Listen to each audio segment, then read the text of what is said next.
So Gunfire Games revealed the first major DLC for Remnant from the Ashes, called Swamps of Corsus.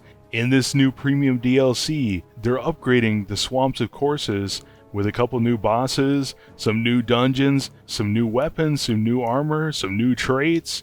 In addition, they're also adding a brand new game mode called Survival Mode.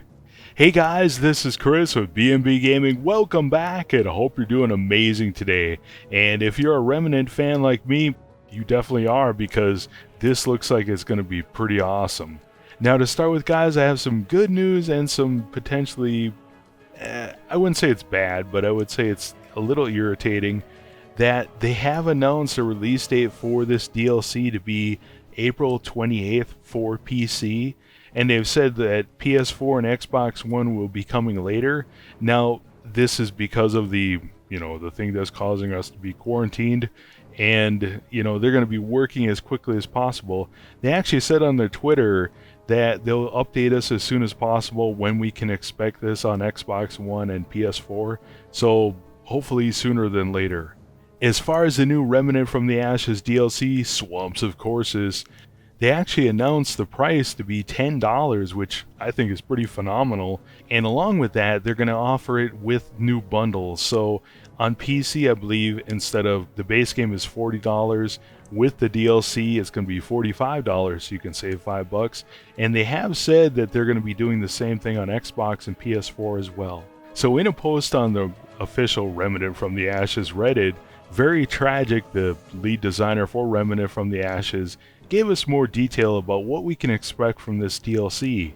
So in the new update, there's actually free content and of course the premium DLC. So with the free content, so if you don't buy anything, the game's just going to update and you're going to get this new stuff. And he said the new content will be available in the Corsus Swamps in the campaign mode. Here you're going to be able to fight new bosses with their own new dungeons. There's going to be new enemies, new mods, and a new alt kill for the Unclean One with a new reward. In addition to this, they're also adding a new difficulty called Apocalypse. And they also announced they're going to be adding a new reward currency called Glowing Fragments.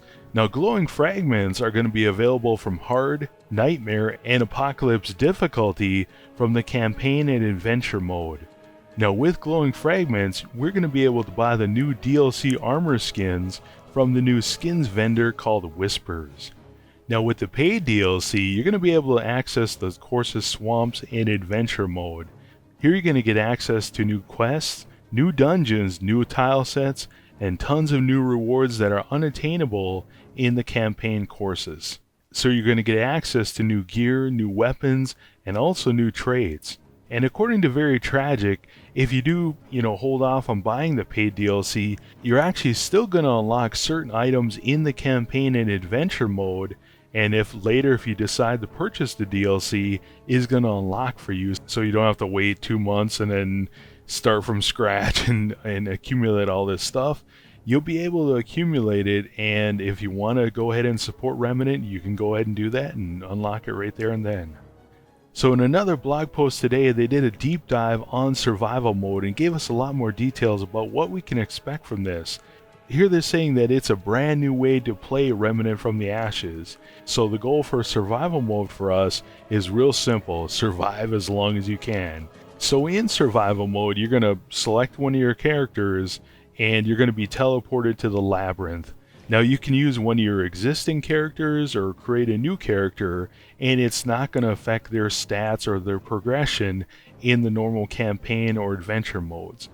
So when you're teleported to the labyrinth, you're going to start out with a repeater pistol, some consumables, and some scrap. Now once you and your team, so you can play this solo or in co-op, is teleported to the labyrinth, evidently almost be naked, and you're going to have this scrap, and you're going to notice these, what they're calling obelisk vendors. Now one choice you're going to have to make is whether or not you want to spend your scrap now or wait until you come back later, and hopefully they'll have better items when you come back that are maybe synergized with your builds better, depending on what you picked up and what bosses you fought, etc. Now once if you're playing solo or your team decides to embark on survival mode, you're going to interact with the Corrupted World Stone. Now, once you interact with the Corrupted World Stone, you're going to be transported to a random biome. Now, once you get there, you're going to be looking for the boss's dungeon. You're going to want to work through that dungeon to fight the biome boss. Now, just like in the normal game, as you get kills, you're going to be gaining XP, but in survival mode, it's going to automatically be increasing your damage, your health, and your stamina. Now, in order to get guns, armor, trinkets, mods, and even stackable modifiers, the survivor traits, you're going to be able to find those in the world by exploring. Now, the experience itself isn't as simple as it seems. They're introducing the clock. As time ticks away in the game, the difficulty is going to gradually increase. Now, the clock itself can only be stopped while resting in the labyrinth. So the longer players take to explore and get stronger, the harder the game is going to get. So there's a trade-off. And in addition to this, they also said that once you defeat a boss, the clock itself advances and the game gets even harder still. So after you defeat the world boss, the players are going to return back to the labyrinth with more resources. Now, we can choose to revisit the obelisk vendors to see if they have new items that will synergize with our builds. And they're recommending that's definitely something we want to do, is try and buy items that are going to make our builds more efficient and more effective.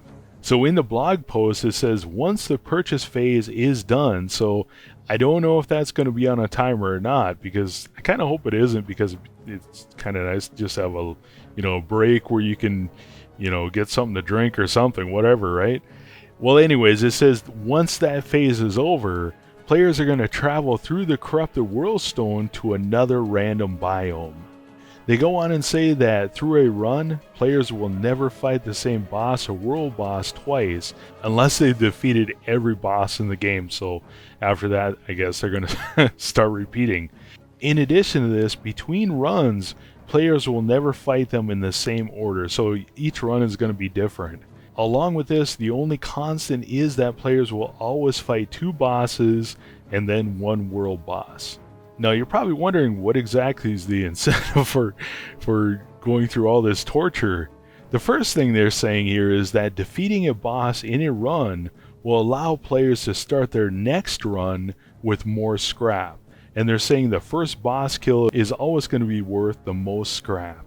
Now, the new survival mode is a roguelike mode, so you only get 1 life, and then once you die, it's over. So all the things you looted, all your XP, your survivor trait, your armor, your weapons, items are gone. So in addition to the additional scrap for your next run, you're also going to generate glowing fragments at an accelerated rate in survival mode. Here they're saying that it can drop from elites, but it's guaranteed to drop from bosses. They're also saying that the more bosses players defeat in a run, the higher the glowing fragments bonus. Now, as far as what do you use glowing fragments for, it says that you can use them to buy unique armor skins back in Ward 13. In addition, they're also teasing that there are a few account-bound rewards that you can earn in survival mode, just like in hardcore mode you can earn certain trinkets, certain items, etc. Here you can do the same thing. Now, once you unlock them, they're going to be added to your existing characters and also the new characters you create for campaign and hardcore mode. Now, you can also earn glowing fragments in campaign and hardcore mode on hard, nightmare, and the new apocalypse difficulty, but at a lower rate. Now, they mentioned in another blog post, there are actually new armor sets and armor skins in this update, and they do confirm that there's 50 new armor skins that you can purchase with the glowing fragments, and these are for existing armor sets. So what do you guys think? Let me know in the comments below. Are you as hyped up as I am to play some more Remnant? Let me know what you think. For me, I'm really excited about having new bosses to fight, new dungeons, new enemies, new weapons, new mods, a new alt kill for the unclean one. I don't know if I'll ever play apocalypse difficulty.